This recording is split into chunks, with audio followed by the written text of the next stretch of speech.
From the Live X Studios in New York City, Cheesehead TV brings you two guys who like to think they know something about football.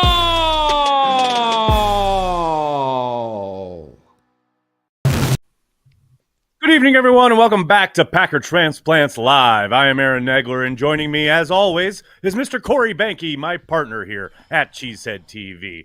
I'm coming to you live from the Cheesehead TV podcast studio in New York City. Corey joins us live in Green Bay, Wisconsin, across the street from Lambeau Field, and we are ready to talk some Packers. What do we have on tap today, Corey? Today, much like the Packers, we are on to 2024. But right now, it's time for the good, the bad, and the ugly. We got the good, we got TJ Slayton. We got the bad, we got the drops.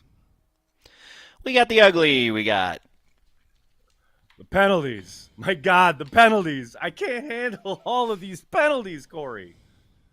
You know, they're really good at committing penalties. One of the best in the league, actually. So that's what we got going for us in 2023. Penalties. They're real good. They're real good at that. Mm-hmm. How you doing, Corey? I'm okay. It's a little cold outside. All my plants are dying. Had a little snow on Monday. A lot of snow on Monday. Holy crap. We had some snow on Monday.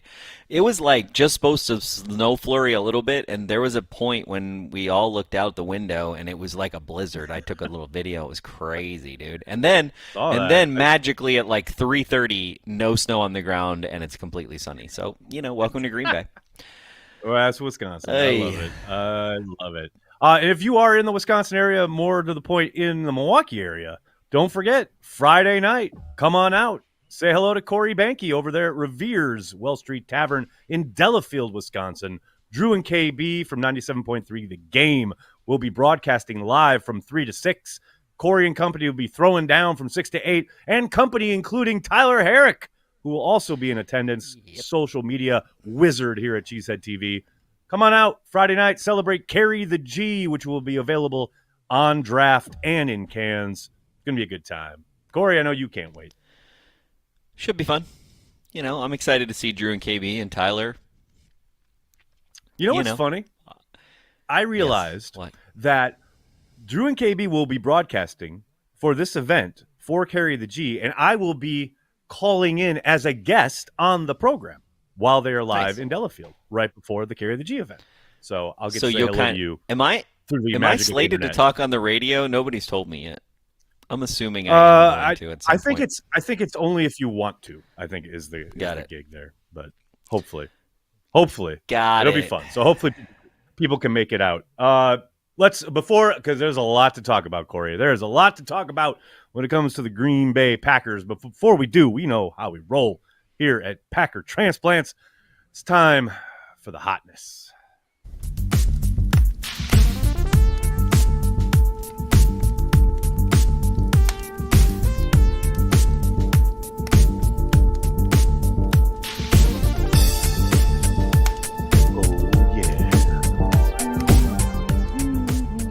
Time for the hotness.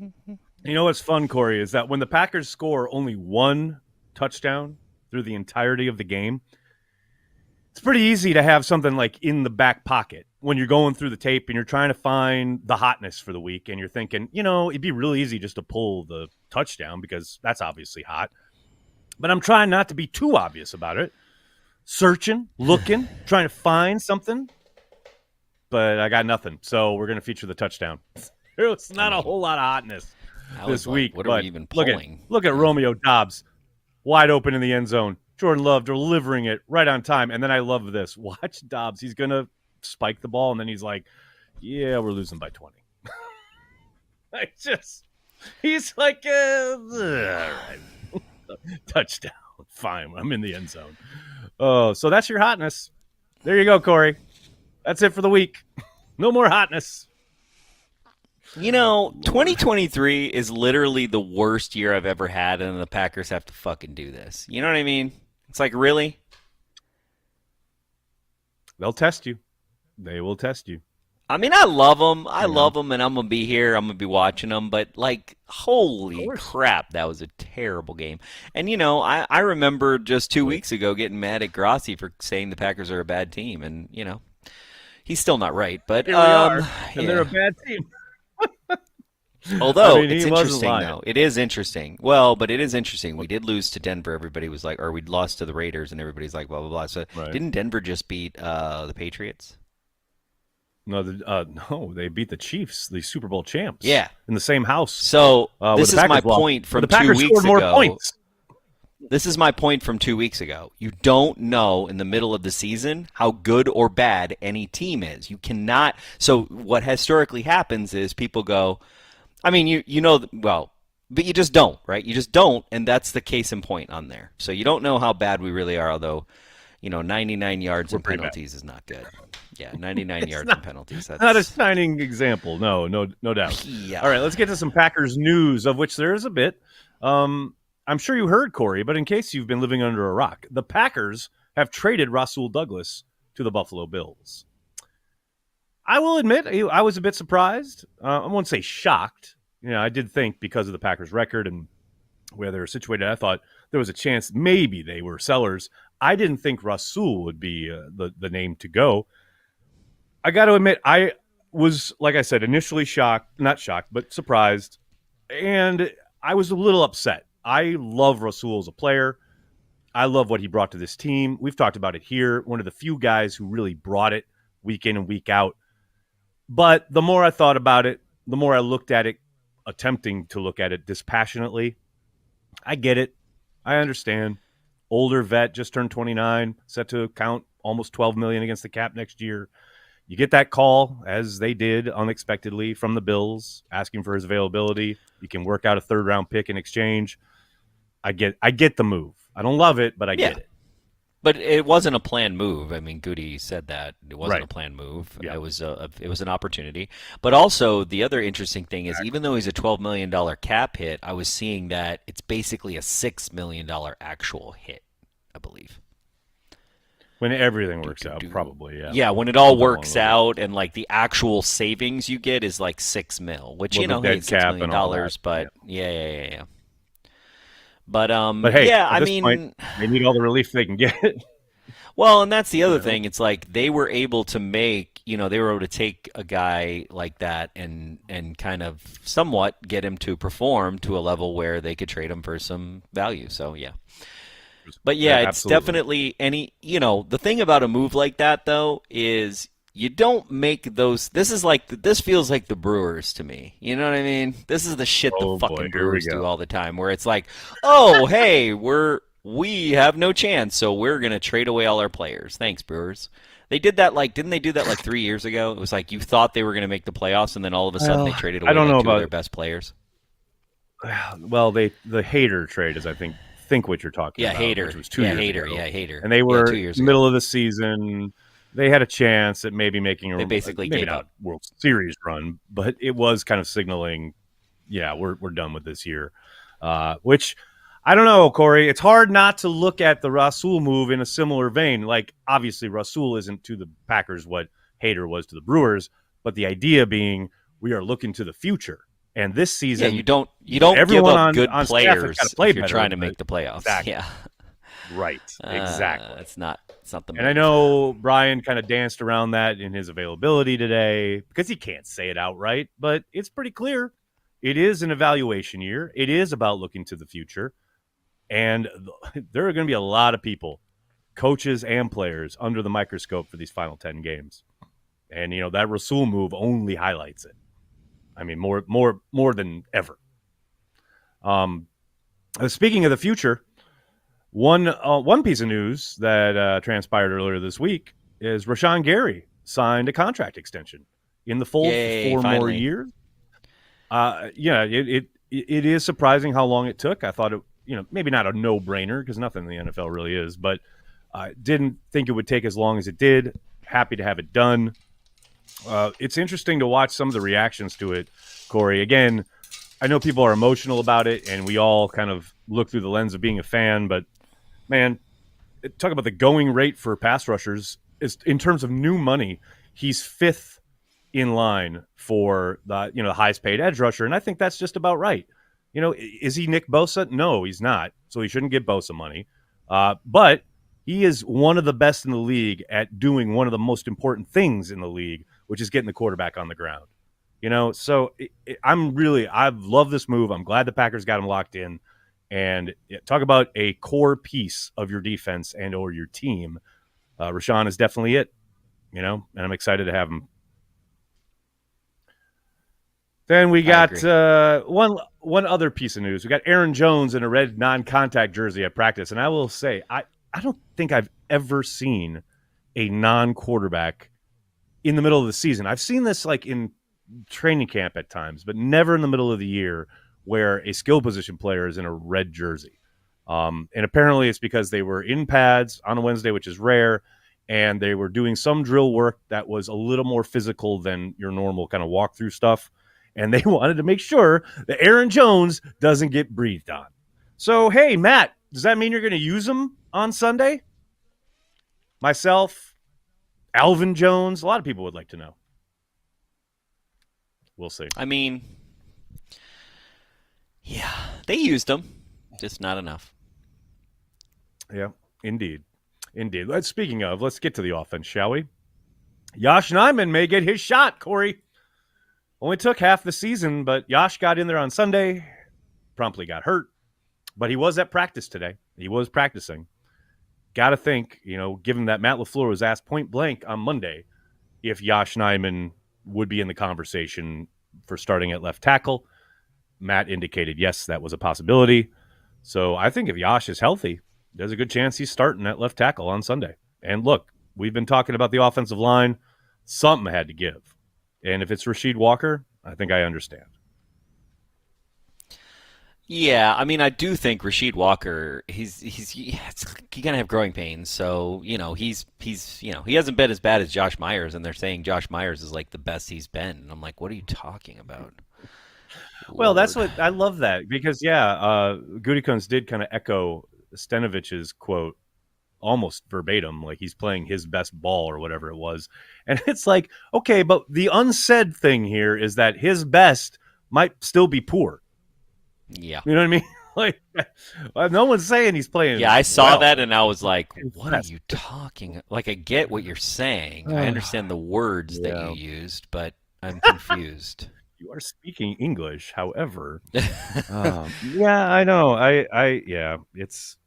Man, maybe they're trying to talk themselves into it. I don't know. And look, what sucks? You know what really sucks is what fucking sucks is the goddamn Green Bay Packers for 30 years. One thing we could hang our hat on is the fucking offensive line.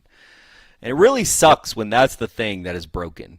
Like that to me is like it depresses me every time we watch these games. It's like because you ain't getting nothing going if you ain't got that going. You can't do anything. Exactly. Yeah. You can't do anything. We talk about it all the time, and we've spoken about Josh Myers so many times about, especially coming into this season, like still a young player. You've seen it. You've seen flashes of it. You just don't see it consistently ever. And that's the disappointing thing. When they talk about he's playing his best ball or whatever, yeah, I can point to plenty of plays where, Josh plays pretty darn well. The problem is there's like at least 10 to 12 plays a game where you're snapping the ball maybe 60 times. 10 to 12 plays will ruin your day. And there are 10 to 12 plays almost every week where Josh Myers either completely whiffs on a block or gets completely manhandled up front. And that's the fulcrum of your offense, So, great. So he's playing the best ball of his career. I'm real happy for him. He just needs to do that way more consistently because it's the lack of consistency that's killing him and the Packers. It's that simple. That's simple to me. The other simple thing is catching the football. And Corey, I have a question for you. Can anyone catch the ball? I mean, can anyone catch the ball? No. For the Green Bay Packers? My God. I mean, it was so hard to watch live. Going back and watching the game, it's like mind-numbing. Like, there are just open looks. There are contested looks. There are plenty of chances for these wide receivers to go make plays or running backs or tight ends. No one could catch the ball on Sunday. And these are fundamentals, right? This is the fundamental part of the game. And Brian said it. They're professional football players. We are 7-8 games into this now. The young thing, we're done. We're done. And Rasul said this prior to getting shipped out. Like we are half the season in now. Like it is time to stop with the nonsense about the youth, the young guys, like all of that. While true in the sense of like, hopefully they go on and have long careers, man, they've been playing football for a while now. It is time to start catching the fucking ball. Because that Sunday was unacceptable. It was ridiculous. And then finally, you want to talk about the simple things in life. Wait, we talked about accountability. Like, is Luke Butkus' job on the line? Maybe is that going to be the end of the season? Is that going to be one of the casualties at the end of the season? Is that going to be the sacrificial lamb that they throw out into the railroad tracks? It's a possibility. Absolutely. How could it not be if the offensive line doesn't play better? I mean, only they can make that determination. They're the ones who know what is being taught and whether that is being translated onto the field. Because that's the other thing. I mean, if he's sitting there Monday through Saturday giving them good instruction and you get out on the field on Sundays and they're not executing, well, it's hard to fire the coach for that. But only they know. Only Matt and Steno and all the people who are in the building each and every day, they're the ones who know. But could he be? Yeah, absolutely. James Campen was just so good. He's just so good. He's like the best offensive line coach we ever had. Besides, he was like great. Vince Lombardi. For the time and the place and the style of offense they were running. Things have changed a lot since Campy was in Green Bay. I mean, look, Stenovich was a really good offensive line coach. He had a little bit more talent to work with. But it's not like he was some scrub, No.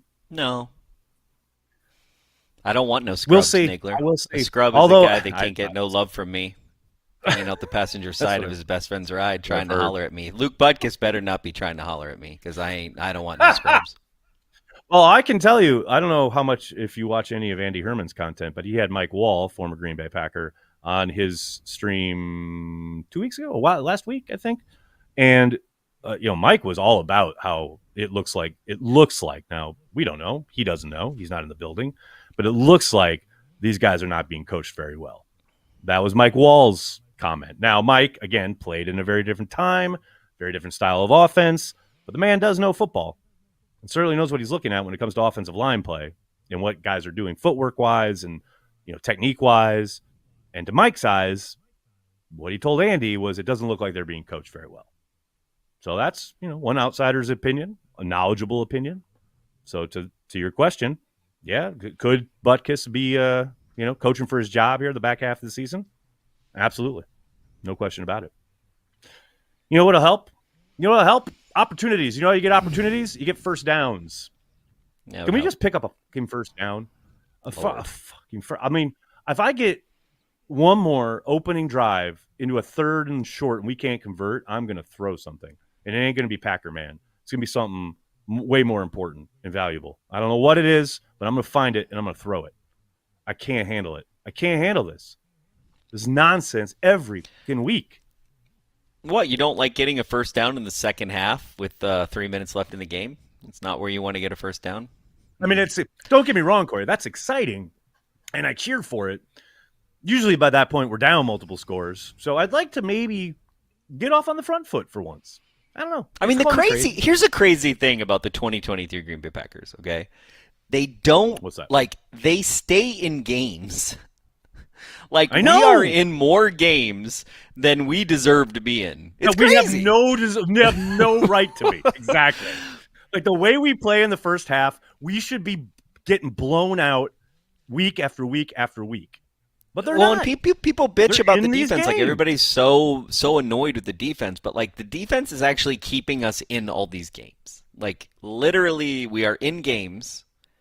Every game this season, we are in games because of the defense. And nobody wants to hear that. I know that's depressing. I know it hurts when you're watching the defense bleed out and you just watching your blood dripping on the field over 65 yards. Good analogy. Right. I mean, yeah. I mean, we just let them we're we don't need a fucking tourniquet. Let it bleed. Bleed those yards. Let them bleed. Let them bleed. Let it bleed. But but it's not actually a bad strategy because we're in games. That's what's crazy. I know I'm transitioning us to defense now because I can't talk about the offense. That's well offense done. is trash right now. I don't. Yeah, the offense is trash. So let's talk about the defense, and let's say Preston Smith says hello. What's up, Preston Smith? You want to talk about green shoots, Corey? Can't really talk about Preston Smith because he's the kind of second half of his career, so it's not like you're developing. I was about to say he's more of a perennial than a green shoot. However, in a season where you're looking for things to like be happy or excited about, Preston Smith getting quarterbacks on the ground and beating tackles, I'll take it. I'll take that. It's just nice to see Preston, active again, getting dudes flying around. I'll take that. The other thing to remember is with Rasul Douglas being shipped off, now it's Valentine's time to shine. The rookie is going to be thrown into the fire. And here's the other, maybe not crazy part because it's football, man, but we are like one Jair Alexander back spasm away from having Valentine and Ballantyne as the starting outside corners for Green Bay. Like that's where we're at. It makes sense. Look at our wide receivers. It would just match what we got going on in wide receiver, to be honest with you. Exactly. Let all the young guys play. Let them get out there. This is the thing. This is the crazy thing, right? Like, in what world did it make sense to put the receivers that we have on the field? I'm starting to second guess this whole plan right here. I get we're in a if you look to a man, we got rookies upon rookies. I mean, if you go back to like how many times on Transplants we say, oh, it takes 2 to 3 years for a wide receiver to develop. Right. We're expecting wide receivers to develop within 2 years. Like, it's crazy. That's crazy town. Romeo Doubs was the 4th-string wide receiver like a year ago, wasn't it? I mean, was that a year ago? It feels so long ago. It does feel so long ago. Corey's so wistful. I love it. Like, I was just like, Corey, hey, get rid of Alan Lazard. Fuck it. Hey, but it's like, wow. I mean, I would take Alan Lazard right now all day, bro. Alan Lazard would be the best number one we've had in 10 years right now. Yeah, but no. You're saying that because these guys are struggling, which I understand. It's very upsetting and it's frustrating, whatever. But, sir, let me point you to all the third down drops from Alan Lazard last year. I mean, come on. Oh, yeah. Like, I know, I understand we want consistency and we want playmakers, but it's not like Alan Lazard wasn't dropping like every other ball last year. Come on now. But Alan Lazard could have blocked better than any tight end that we have on the team, no doubt. By the way. That is fair. That's totally fair. And any wide receiver. Goes without saying any wide receiver, but like literally every tight end we have, he would be better blocking. Right. He actually could probably play tight end better than any tight end we have, by the way. Yikes. I mean, I'd push back, but it's not like you're lying or anything. No, but getting back to the defense, I want to say the point you made is right about bleeding out, right? Because that is kind of the whole mentality of they don't get off the field. It's designed to let the offense make a mistake. That's what they're counting on. Their whole idea of, okay, they're going to have to take the length of the field, and they're going to have to use like 10 to 12 plays to do it. Teams are happy to do it. The Packers lead the league as far as number of plays against them. Like, people are taking a ton of plays and sometimes scoring, sometimes not. But the third downs, like the idea being rally and tackle, right? Rally and tackle only works if you do the tackle part. Like, look at this play. This is a quintessential third down play from Joe Barry. Like, everyone's playing it's 3rd and like 8, right? Everyone's playing deep. Okay, throw it underneath. Okay, now go make the tackle. Like, Ford misses the tackle. Nixon goes outside rather than heading up with the ball carrier. Like, it's a clown car every third down. And look, if this is your philosophy and your guys clearly cannot execute said philosophy, isn't it time to try something else? I don't know. It's just me. It's just frustrating to watch that over and over and over again, which is certainly what we did on Sunday. Switch it up every once. Give me a zero blitz. Will Blackman was in my mentions today talking about how Joe Barry called multiple zero blitzes when he was in Washington. I'm like, man, I'd give my left arm for a zero blitz on third down in Green Bay. He hasn't called it one time in his tenure in Green Bay. A zero blitz? Are you sure about that? I mean, he did rush too, so there's that. He did rush too. Let's take a real quick look at this Rams-Packers game on Sunday at Lambeau Field. Last time all year we get back-to-back games at Lambeau. We lost the first one. Hopefully we can win the second one.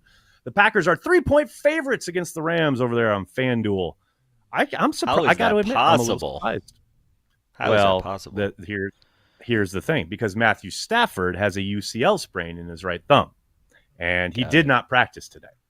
So you have to think that's playing pretty heavily into the idea that the Packers could pull out a victory here. But, I mean, forget the quarterbacks, man. Forget anything other than the matchup of the century, Aaron Donald versus Elton Jenkins. It's going to be worth the price of admission right here. I mean, it's finally going to happen. You know, last couple times these teams have played, we haven't gotten this because one or the other has been hurt. This Sunday, Aaron Donald, Elton Jenkins get to renew acquaintances after that playoff game where Donald got the personal foul for grabbing Jenkins' face mask. I, for one, am here for it. I can't wait. I'm really excited. That's going to be a good time. You ready for your Deion Sanders quote of the week there, Corey? I'm ready. All right, let's do it. Deion Sanders, the big picture, you go get new linemen. That's the picture, and I'm going to paint it perfectly. This is, of course, in response to the fact that, you know, they can't block anybody up front over there in Colorado. And you know what? What would be great is if Brian Gutekunst had come out in his presser today and just quoted that. Like, he's talking about how the line's doing well and blah, blah, blah. Man, everyone has tape these days. Everyone can see the line's not doing well. You don't need to spout off nonsense. Just follow Coach Prime's lead. You're going to paint the picture. Paint it perfectly. Linemen don't block. I'm going to get new linemen.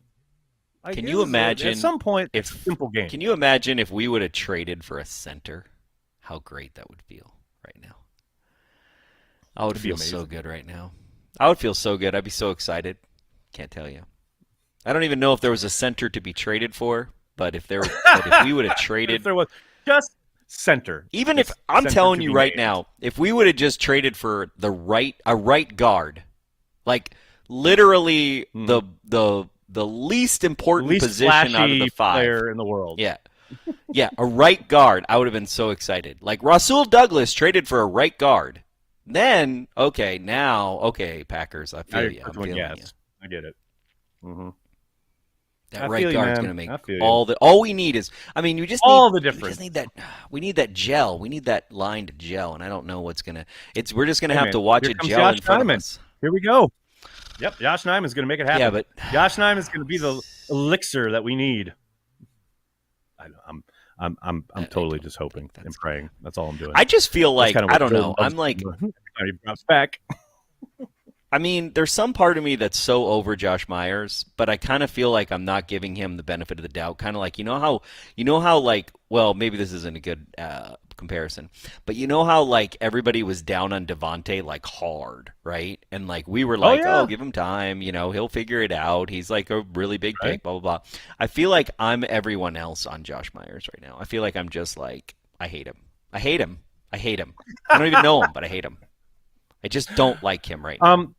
That is actually not a terrible example or comparison. I mean, he is still a relatively very young player.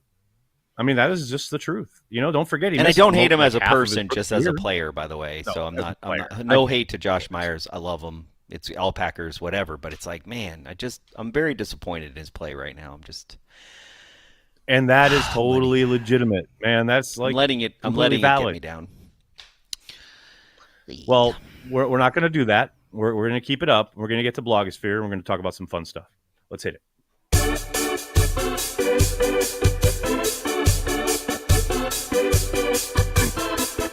This week in the Packer Blogosphere! That's right! It's This Week in the Packer Blogosphere, the return of that venerable series. Ladies and gentlemen, we've heard a lot from a lot of people about the play of Jordan Love, and it seems like everybody's got an opinion, right? But I try to pay attention to the dudes who played in the league, maybe played for the Packers, maybe played with, say, Brett Favre and Aaron Rodgers, someone like, Donald Driver, who had an interview with Fox News about various things, and one thing was about the play of Jordan Love. I think Jordan Love is the future. That's Donald Driver, and I want to read this. It's a little lengthy, but I think I want to get it on the record, so to speak, on the podcast, etc. Here's Donald Driver. The thing that people don't understand, let's go back to when Aaron stepped in 2008 to take over the Packers offense. Aaron had the best receiving corps in the National Football League. You stepped in when we had just lost the NFC Championship game. Brett retires. You step in. Well, guess what? All your weapons are still there. That's much easier when you have a group like that. Jordan Love is starting over. That's fresh. All those guys are young. There's no veteran guy in that locker room to lead the charge. And Jordan is young as well. This is a young team, but a team that can grow. I think Jordan Love is the future. It's going to take some time for him to get his feet behind him. And I think at the end of the day, he's going to be good. That's a direct quote from Donald Driver, the leading all-time receiver for the Green Bay Packers. I mean, make of it what you will, but it's something to be noted, I think. Donald Driver, gassing up Jordan Love. The man knows football. I mean, I do Can't say he think, doesn't. I do think watching Jordan play that he's probably the one bright spot on the team right now, for sure. I mean, he makes some mistakes, but I'm not down on him like I am on our offensive line or our wide receivers or our Joe Barry or, anybody else. He's way down on the list. He's way down on the list. Like, if you go 53 plus the coaches, Jordan Love's I don't know, 42? I don't know, something low. He's low on my list. Yep. So it makes sense. I mean, Jordan Love is a Rorschach test for Aaron Rodgers, right? And until we get past a couple seasons and get some stuff, it's always going to be that way. And just like Aaron Rodgers was a Rorschach test for Brett Favre, and now that's 3 weeks I've used Rorschach test, and I don't even know I know what it is, but I've used it a lot without really having a clear grasp of. I know it was a test, and I know they showed ink blots, and that's where my knowledge. And they stops. asked what you saw, and that's what people are doing with Jordan Love's play. What they see can be different from fan to fan, or even player to player, or coach to coach. But the other thing with what Donald Driver said is that you're watching the Miami Dolphins. I was watching Miami play some stuff, and you just do kind of feel like coach is not. I just feel like coach isn't really doing these guys a lot of favors, and I feel like we're trying to do a lot of things that, it's like we're not really. I don't know. We said this 3 weeks ago, so I feel like I'm beating a dead horse. But it's like we're not really making the plays for the players we have. I feel like, and it's not even a simplification thing necessarily, but it just feels like we're trying to do what coach wants, as opposed to, there's two kinds of coaching, right? There's here's where I want us to be, versus here are the players I have and how I make the players I have perform at a high level, right? And I just feel like it's more of the former and less of the latter. And maybe I'm wrong. I don't know. No, I get the same kind of idea as well when I watch this team, and it does feel like. And I talked to Camille about this on Carry the G and MKE just a little bit ago, which you can find here on the YouTube channel. It does feel as though there's no way this team gets better unless the players play better to a man, because the approach doesn't look like it's going to be changing from the coaching staff. And that's what we were talking about just now on the defense, right? This is the way they're going to play and call plays on defense, much the same way it is on offense. To your point, I do think there's so much static spread stuff. It's like Mike McCarthy never left at times, and I'm just that's what you want to do. You want to utilize all these guys on the field at the same time when they can barely work out their spacing correctly. But we do it again and again and again and again, week after week after week after week. So at some point, I guess the idea is, well, the light's going to come on eventually. That's what it feels. That's what it feels like the approach is. So yeah, I'm with you, man. I'm very much with you on that. The other bit from the blogosphere this week, ladies and gentlemen, boys and girls, the Green Bay Packers announced shortly before we went live here The Green Bay Packers Fan Hall of Fame nominations are open. Ladies and gentlemen, boys and girls, I entreat you to do what I just did prior to our going live this evening. Go down in the description of this video. You'll find a link to the nomination page for the Green Bay Packers Hall of Fame. And please, I beg you, I implore you, nominate one Corey Behnke. That's what I just did. Oh, that was you? I hope you will I got too. this email. I was wondering. I was going to say that. I got this email. It had my email address. It was like a form thing, and it was like, the man bought a house across from Lambeau. What else do you want? I think is what you put, right? I mean, I said the man worked his whole life to live across the street from Lambeau Field, and I attached a picture of you and Coach. I'm like, what more? Like, they're asking for an essay. Like, what more do I need to say? That about says it. So I mean, encourage everyone. I hear you. I gotta nominate my anchor because she's 96 years. She's like 98 or something. So I gotta. We did it last year. So yeah. No, I appreciate that, Nagler. I really appreciate that. I would. Gotta do it. Gotta. My campaign begins now. I think I'm a little young to win that, but I appreciate you. I'm not. Somebody said in the chat that I'm. Before? Yeah, but I think like they like had cancer or something. I don't know. I'm not. I don't know that, but I mean, I just think the younger people might have been like there might be special circumstances. But it's usually like it's like a Mel Kanoki. Mel Kanoki, the first. Mel Kanoki is the first member of the Green Bay Packer Hall of Fame, and honestly, there's no one on earth that is the bigger Packer fan than that man. Rest in peace, Mel Kanoki. I feel the power, man. Huge fan of that man. I wish I got to meet him. That would have been crazy if I would have got to meet him. I got to meet him once, and he was incredibly kind. And it still, to this day, that I Feel the Power commercial he was in is my favorite thing ever produced around like the Packers or the NFL. Like, it is bone-chillingly awesome. 100%. It is so great. It really captures that feeling. Yes. 100%. Yes. The only thing close. Okay. Well, I was gonna say the only thing close is our guy Jerry Kramer, that Johnsonville video where he's Very true. You were that there. Is awesome. You can say I was there and you're in Lambeau and like we're winning. Yep. That is done. That lights a fire under my soul. That what they should do is they should still play I Feel the Power. By the way, they should play that at Lambeau. Oh.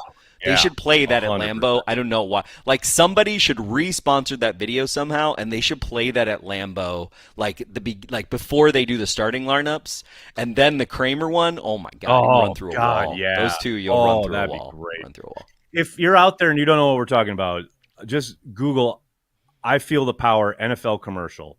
And if you put Packers, it'll probably get you there. Mel Kanoki was a fan. If you put Mel Kanoki, like which is a Knoke, if you put Knoke, it'll probably come up fast. By the way, it's so great. It's such a good. Oh God, so well done. Let's get to some chats, shall we? People on YouTube. Hey, Olden in the way. Appreciate you nominating me. Appreciate anybody nominating for Packer Hall of Fame. Really appreciate that. Rob Grancy, thanks for Super Chat. Any plans for Carry the G in cans? Rob? Oh, he meant bottles. Later on, he posed, oops, meant bottles. My bad. I'm like, Rob, bro. I was like, they're both like, oh, later on, he puts oops, meant bottles. Maybe next year. So, we still got some holes in our territories that we're trying to work on. For everybody, Eau Claire and Stevens Point are the biggest ones, trying to get Sturgeon Bay, Little Door County action. So we're still working on those. Unfortunately, we don't have a distributor in Superior and Douglas County, so that's a big hole too. So sorry about that. You have to travel probably down to Hudson. I'm not 100% sure, but you probably have to travel to get it. But yeah, I could see us potentially doing bottles. We've had some success doing some of the draft, so that's been great, especially in Milwaukee. Yeah. I really appreciate everybody going out there, getting Carry the G. A lot of people I know are coming this weekend. They reached out to me where they can get it in Green Bay. The closest place to Lambeau, if you're coming to Lambeau, is going to be Ridgeview Liquor. The second closest place is going to be Hy-Vee, and then the third closest place is going to be Wine Cellar in De Pere. But you can get it at Festival, Woodman's, all kinds of places in Green Bay. Woodman's probably has the best price on it, I would say, that I've seen, as far as like if you want to not spend lots of money on it. but if you're at Lambeau and you really want to go somewhere, that's the place. But really appreciate everybody supporting Carry the G. And I think we made about 3 times as much as we made last year. And we're cooking. We're cooking. It's happening. And what I'd really like to emphasize, we can't thank you guys enough for like all the social media love. Like there are days when my feed is nothing but people posting their pictures of Carry the G beer, which is absolutely amazing. Keep that up because we love it. It's great to show the distributors how people are into it. Like we really, really appreciate it, guys. Yeah. Ed Pierce, thanks for the super chat. Of course we will win out, but hypothetically, if we are vying for the number 1 pick when we played the Bears, how does that play out? Will the Bears suck at sucking? I mean, I think the Bears want our number very badly. I would say they are gunning for us for the beatdown that we put on them on the first game of the season. So I think the Bears are going to be their Super Bowl, and I see us victorious. And you can't play to lose. You just can't. It's just not how it works. It just never works that way. No, you become the Cincinnati Bengals or the Cleveland Browns very fast, so you really don't want that. Brian Costanza, thanks for super chat. When Goody said Josh Myers is playing his best, that's when I moved onto mock drafts. I mean, he's right in the sense of he's playing his best, but he's not playing good. He's playing better than he was. I mean, it's like grammar. It's good grammar. Uncultured Barbarian today on Behnke on the Beat. Corey goes head-to-head with Bukowski and Michaels and tells both of them where they can cram their opinions. Speaking of Bukowski, I got a little nit to pick. Oh, God. So Locked On Packers literally stole Tyler's idea. Tyler posted on CHTV all the drops for wide receivers, which there were a lot of drops. But then I see this article, like literally it's a Locked On Packers blog article that's trying to say that Peter's video about dropped wide receivers went viral. Like, how thirsty do you have to be in life to write a blog post telling the internet how viral your video is that no one has ever seen? Like, that's thirsty as fuck, dude. That's thirsty. Like, I'll take this opportunity to let you know that I'll be appearing on Locked On Packers with Peter tomorrow. So I'll tell him that. I'll let him know. Tell him he's thirsty as fuck, bro. He's thirsty. Okay. He's thirsty. Okay. He's thirsty. I'll let him know. Thirsty. I just love Peter just like punching up to try to find relevancy. It's just great. It's like you gotta try. I know it's hard. I know. I just don't care about being relevant, and that's half the battle. I'm like kind of a 90s kid that way. Roberto, thanks for the super chat. Goody saying the O-line playing well. Laughing emoji. Yeah, tell me about it. All you can do is laugh. Locked on crack. Brandy. So funny. Don Vito 608. I'm a Rasul Douglas fan, but in no way, shape, or form does trading him constitute a tanking. Okay. Agreed. I don't think it constitutes a tanking. I think it constitutes a I think what it does constitute is I was in denial about, we all were, right, in training camp about the word, and I don't want to say it, but we got to say it. I was in denial about the word rebuild. And I think what the Rasul Douglas trade does is it puts the coffin in, okay, we're in a rebuild. Like we are rebuilding. That you don't make that trade if you're not rebuilding. That's my only thing. I don't think it's tanking because that's a little bit further. But, before I was kind of like, oh, maybe we'll go sideways and kind of build up, which is not a rebuild. Well, that's the thing. But, I think Brian was attempting to not go all in on a rebuild. He was trying to have his cake and eat it too by, yes, he jettisoned lots of veterans, but, you still have David Bakhtiari. You still have Aaron Jones. You still have Jair Alexander. You still have Kenny Clark. It's like those are not rebuilding pieces. Those are really good football players that you want to build around.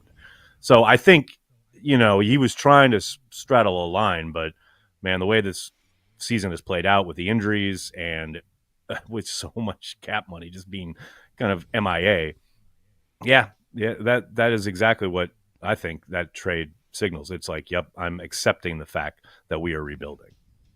I do think it's kind of funny, to your point you said earlier that I didn't realize because I didn't watch his whole press conference, that he actually That's a little gaslighting of Goody. You got one press conference, and you literally gaslight us on the offensive line, bro. This is the only time you're going to address the public all year long. After your offensive line has laid egg after egg after egg, week after week after week, and you come out into a microphone and talk about your offensive line playing well?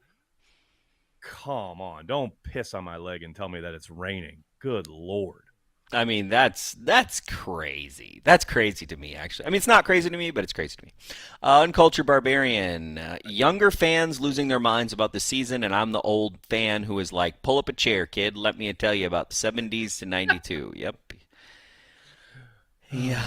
Although, my whole thing, and everybody's probably already heard this, I've said it a million times, and Nagler's already sick of me talking about it, but, you know, the 80s, like when I was growing up, so that's like the 80s, right? I was like 4 years old in 1980. Right.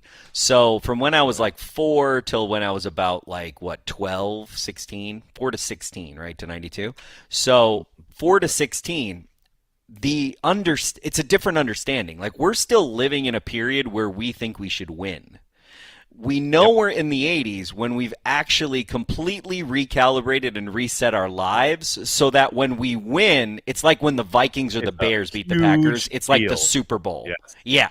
It's like you go out all night. You are fucking partying forever. You are throwing champagne. It is the greatest night of your life. Until we're doing that when we win. 4 a.m. Yep. Until we do that when we're winning, we have not reached 80s yet. So we got a long way to fall, and Josh Myers is right there for us. Jocelyn, thanks for the super chat. Sewell trade also allows Preston to get more reps at DB and continue his development. Tough matchup this week for 91 versus Cup and Nasua. Get it? Did I say Nasua right? No, Nakua. Oh, we got Nakua. Jocelyn. Sorry, Nakua. Cooper Cup. Remember that? That was a funny transfer. Oh, I remember. I'll never forget Roberto, who's ready for Jair Stokes-Nixon tackling clinic? Wow. Oh, boy. Well, Stokes has got to get healthy first. I mean, Stokes ain't back for at least 3 more weeks. I'm ready for the Valentine tackling clinic. We are not taking Jim Leonard as a DC, bro. That ship has sailed, so it's not happening. Yeah. Also, correct. Yeah, that ship has sailed. Also, I was going to say something else that was kind of genius, but of course I've already forgotten it. That's just what happens. Frank Blasi, thanks for the super chat. Last Sunday, any insight on why at first and goal from the 1, J-Love doesn't go under center once? Why not tush push 4 straight times in that spot? Makes no sense. Frank, I like the way you think. I don't understand why more teams don't sneak. Why don't more teams sneak? I don't understand. I don't get it.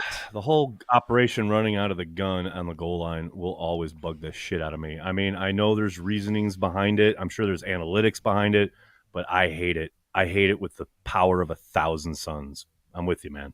No idea why. Mike. It'd be a nice question for someone on the beat to ask, but that would require them asking football questions. I mean, half this fucking press conference for LaFleur today was about friends and family, about his brother and about his friendship with Sean McVay. This has been covered ad nauseum. Can we ask some football questions? My God. All right, fine. Sorry, I had to blow that some steam. Sorry. I'm laughing at the fact that it seemed like you had the end of your sentence, like you literally you had a beat 3 times. That was clear that then you, so that was really hard for me. They just entered my head. I mean, now you're going to get upset about the beat not asking the right questions after you took me to task for calling the beat out for being substandard about the questions that they asked about 3 weeks ago? Interesting. I'm just going to say I want football questions. Am I allowed to have an opinion on this subject or no? Yeah, I mean, I feel like I'm listening to a broken record of myself right now. It's just interesting. Yeah, it's just interesting. I was a little bit taken to the woodshed, and now I feel like I got out of the woodshed, and the subject wasn't quite the same. But all right, I hear you. I mean, it was about the way the same. Interesting, Mike. Thanks for the super chat. Will Jordan lead us to the toilet bowl, Ted? Classic. That is a classic. It is a classic. One guy's going to lead you to the Super Bowl, and the other guy's going to lead you to the toilet bowl. That guy. I wonder what that guy's doing right now. Like, you know what would be fun is to have that guy and be like, so did Aaron Rodgers really lead us to the toilet bowl? Did everybody give you shit about that for the rest of your life? Do you realize how much of an idiot fan you are? Like, those are my questions. I wonder if that guy got any shit. You know what I mean? What's that guy's name? Let's find him. The internet should find him. I'm surprised that hasn't happened yet. Like, why do Aaron Rodgers fans attack me? Why don't they go find that guy? Why don't they go get pissed at that guy? You know what I'm saying? Exactly. Toilet bowl guy. Hey, toilet bowl guy. What's toilet bowl guy doing now? Craig Smith, thanks for the super chat. The only thing close to Feel the Power is Bill Curry talking about Willie Davis. Ooh, I haven't seen that. Ooh, that's good. That's good. I haven't seen that. Although I think it's on one of the NFL Films things they produced for one of the 60s teams. You know how they did one for every championship? And I think it's in one of those. That's one of my favorite things is last weekend we had a Packers collectible party at my house. So in the last 4 years, there's been this big it's mostly near Christmas, so I don't know why we had it now, but there's a major collector who throws a party, and he usually throws it at his house, which is on the other side of Green Bay, or the other side of Lambeau. And I was like, hey, since I met all the collectors, I was like, let's have it at my house. And so it's really crazy, and you got all these older guys. I bring down the average age a little down, you might imagine. But what's fun is when people say that they're a Lombardi fan, and then I take them in the Lombardi room. That's one of my favorite rooms in the house, and and watch their face. And why I brought it up is because I have the three. It's all laid out really nice. It's really full. It's really cool. Anyway, sorry, I don't know why I talked about that. Dave, thanks for super chat. If moving from top of round 5 to bottom of round 3 was an offer he couldn't refuse, then maybe Gooch should have been looking to move Sewell.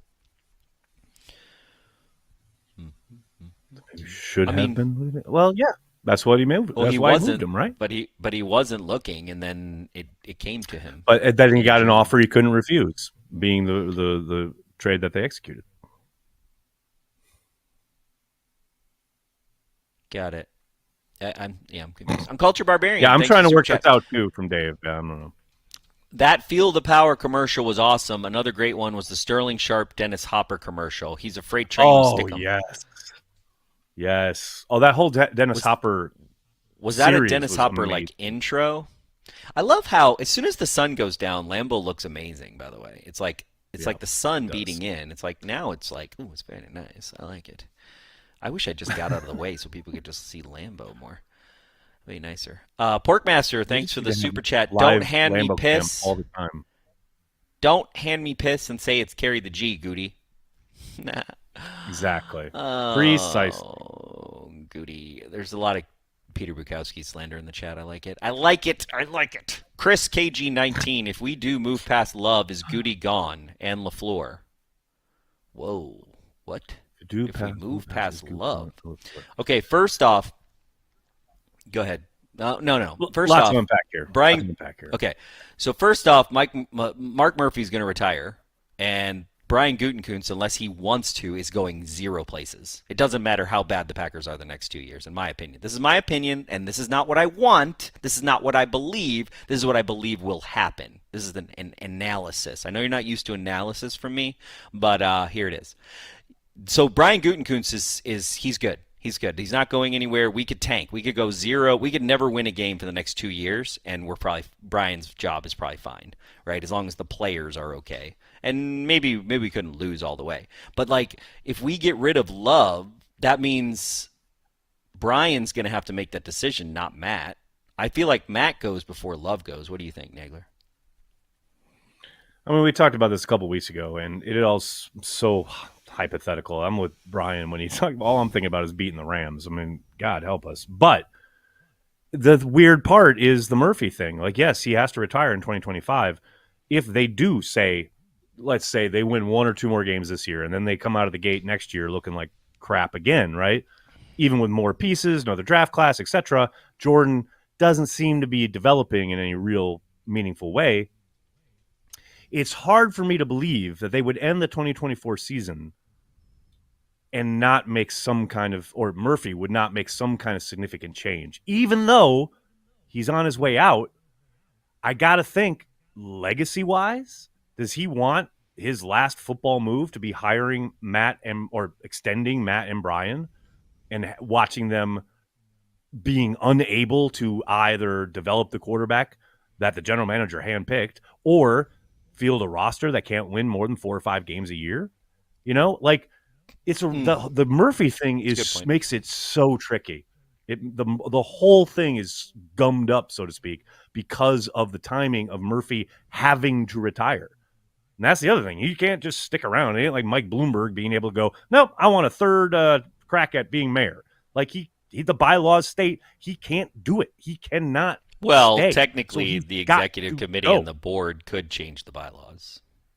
But I don't see that happening, especially because they have Ed Policy sitting there, and he's been talking to Ed Policy, and you got to imagine he's not really going to probably make a decision if Ed is the future. He's probably not going to make a serious decision without consulting Ed, which he's been consulting him. Well, and that's my other point. And does he then have a conversation with Ed Policy and says, I know we're warming up the seat for you. What do you think, etc.? Like, does Ed's voice get thrown into the mix when it comes to determining the future of Brian Gutekunst and Matt LaFleur? I can't sit here and say that's an impossibility. It's not supposed to be something that, that's not how you're supposed to operate. But human nature being what it is, I can't fathom that not being a possibility if Jordan Love doesn't look good, if they're not winning games. It's hard for me to sit here and believe that they wouldn't make a move at the end of 2020. But the funny thing is we're so far away from that. They don't have to have a winning season. You just have to see growth. You just have to see, you just have to see improvement and growth. Some of the things that people are like, I'm not seeing right now, which, truth be told, and we haven't talked about this. We talked about it a little in a watch party. The reason, in my opinion, that you're not seeing growth with this team is because you have 2 to 3 mistakes on every play. So you're not going to see incremental growth when you have that many mistakes being made on plays. You're only going to start seeing growth when you have a couple plays that have 0 mistakes and a couple plays that might have 1. But the problem right now is that, it's all around. It's everywhere. And, 11 guys, 3 guys make a mistake, and you're fucked. Here's the other thing. I keep seeing people say, or alluding to the fact that, Dobbs and Watson looked so promising last year, right? At times, especially Watson at the back end of the season, as productive as he was. Then you get to this year, and obviously Watson missed a large part of the year to begin because of injury. Dobbs has been very inconsistent. But, growth and development is not always linear. I cannot stress this enough. Just because someone starts here doesn't mean they're automatically going to continue to go up. Sometimes they go down. There are hills and valleys. We've talked about this a lot, but Davante Adams is a perfect example of a guy who showed some promise his rookie year. We were all very excited about him. Inconsistent, but you saw the promise in his play. That second season, Corey, to your point, you alluded to it earlier. I mean, you could not move for love or money on the internet without Packers fans wanting Davante Adams cut, because he did have a very rough second season in the league. But that is not who he became. That is not written in stone. So just because these guys are definitely struggling right now does not mean they will always be struggling. But to your point, Corey, it's real hard to find any consistency development-wise when you're a clown car at some point in the play, almost every play. Yeah, and 99 penalty yards. Andrew Ware, thanks for the super chat. No QB sneaks with 12. Now the sneak has been revamped with the tush push, and we have a young quarterback. I totally expected to see it this year, but I expected a lot from the offense this year. Thanks for the super chat. Yeah, I mean, I don't know that we've been in the crazy position for the tush push, to be honest with you. A lot of times we're like 1.5 yards off. Like, we're just a little too far for it. A lot of long ones. Right? Yeah, a lot of long ones. I feel like there's been a lot of that more so. I do think it's back in the playbook. I do think that. I think it's back in the playbook, but we'll see. Bucky Cheesehead, do we really want to see a tush push from this O-line? Cue Benny Hill music. I mean, it can't get any more embarrassing than Jordan Love trying a quarterback sneak when the O-line stands completely still, like we saw in Atlanta in week 2. I'm sorry. That is the funniest fucking thing I've seen from the Green Bay Packers in ages. So, Brandy said that you're being disrespectful to clown cars, Nagler. Fair point. Sorry, Brandy. Chris KG19, thanks for Super Chat. Drafts Hall of Fame quarterback's replacement in the first, keeps him on the bench for 3 years, then decides he's a bust and doesn't keep him. What other GM survives that? Very good point. Very, very good point. Which is interesting. So if Mark Murphy decides that, back to our kind of discussion, if Mark Murphy decides that Jordan Love isn't the future, then Brian probably does have to go, right? Because Brian made that was Brian's bet, right? But then the question becomes, all right, well, you have to think it was a group collective. We all decided to go this route with the roster in terms of all the inexperience and youth on the offensive side of the ball. I mean, they literally are paying the least amount of money out of any NFL team on offense. So I say again, it's all well and good to sit here and judge Jordan Love however you want to judge him, but how the hell can you make a competent analysis of Jordan Love's development throughout this year especially, but maybe into next season, without any kind of consistency around him? It goes back to exactly what Donald Driver was talking about. You know what I mean? Like, this hypothetical world where, okay, Jordan Love's a bust. Who's making that determination? It has to be all of them collectively, because all of them collectively, as a brain trust, decided this was the plan. And it is a plan. So I get the question. Well, and you got to that point. I know it's 1/1 billionth of a possibility, you know? Well, and to that point, I didn't even think about this because, the whole Rasul thing kind of I think it threw a wrench in a lot of. I think for most people that know what's going on, the whole Rasul Douglas thing, it is a mark of a chapter of a thing. It's not the most important thing in the world, but it does make a statement no matter what Brian wants to say or not say. It's a right? signal, yeah, 100%. And it's a signal. Yeah, you kind of got to imagine. I mean, are the Packers going to be in a world where we're going to actually get a free agent center and a free agent wide receiver next year because we've got some monies? That's exciting to me. Like, that's exciting. We're going to actually be we're going to be in the market, baby. We're going to be in the market. I mean, you got to temper your expectations a little bit. Like, they're still somewhat up against it with the cap next year. It's not like it opens up like choir singing like, oh, let's go spend a ton of money. That is not arriving in 2024. Not a ton, but we're going to have we'll have like a little 50 more mil. flexibility. Yes, 50 mil. We'll see. Man, but that's kind of interesting. Man. I never really thought of this, but like, wow, the Packers are for the first time really in like a long time, we will be in the market to trade for free agents. That's kind of crazy. It's kind of crazy. I wouldn't get JP, thanks for the super chat. I'm getting my hopes up, Nagler. It's all I have. JP, I believe the silos of communication will be tested at 1265 going forward here. This is another question I would have liked to have heard today for Brian. The sense that, okay, we've got guys like Yosh Nijman sitting there who you put the tender on and signed to $4 million, etc., who can't see the field despite the play. You've signed Michael Jackson from onto your practice squad who has starting experience in the NFL, and he can't get elevated for game days because you're utilizing the same offensive line over and over again. So I was kind of joking about it, Corey, on Twitter the other day, but it feels like we're back to what you were talking about last year in the break in the triangle. You know what I mean? Like, really feels like the personnel side are doing these things, and the coaching staff is like, nope, well, we're just going to keep doing what we're doing. I don't know, man. I don't know. I mean, yeah. I mean, it's Butkus's fault, I think. Blame it on Butkus. Isn't his dad Dick Butkus? What? His uncle. His uncle. Oh, his uncle. Yeah. Freaking Bears. Blame it on the Bears. It's always the Bears' fault. It's always the Bears' fault. Nick Alessandroni. Alessandroni. Sorry for butchering your name, buddy. Hard to believe so many fans wants Clifford. Asinine. Oh, yeah, for Sean Clifford to play? Yeah, that's crazy. Yeah. Well, the most popular man in town when the quarterback is struggling is always the backup quarterback. So I can't say it's surprising. Stanley's trying to troll me. I appreciate it, Stanley. I appreciate the $2 from you. We're going to get Jim Leonard. Okay. I understand that the show is kind of depressing everyone, and you're trying to troll me to do a rant, but I got no, Yeah, no, we're not going to get Jim Leonard. Oh, it's not going to happen, buddy. That's all we got, Nagler. Is that it? All right. Well, I can't thank you guys enough for your support via Super Chat and for being here on the chats. And speaking of support, big shout out to our Patreon club members. Patreon, as we always say, and it truly is absolutely 100% the case, you guys are the lifeblood of Cheesehead TV. You really make it go. We cannot thank you enough for your support, as well as our Carry the G Club members here on YouTube.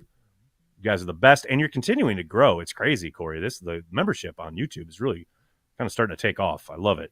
Awesome. Really appreciate the support, everybody. Corey, you got anything else for the fine folks out there until we head out? Watch this. You see you in Milwaukee, everybody. Feel free to come up to me, say hi. Come to Milwaukee, Delafield, and Revere's. Meet me 2 days, baby, and then hopefully the Packers Friday night. win. So let's go. There we go. That'll do it for this episode of Packer Transplants. We'd like to thank everyone who makes Cheesehead TV part of their daily Packers routine. We are and will always be devoted to Green Bay Packers fans worldwide. I think it's a fluid situation, and I know you guys love it, especially Nagler. I can see you smirking at me right there. We're going to take it one day at a time, and just it's going to be fluid, though. That's all I can tell you.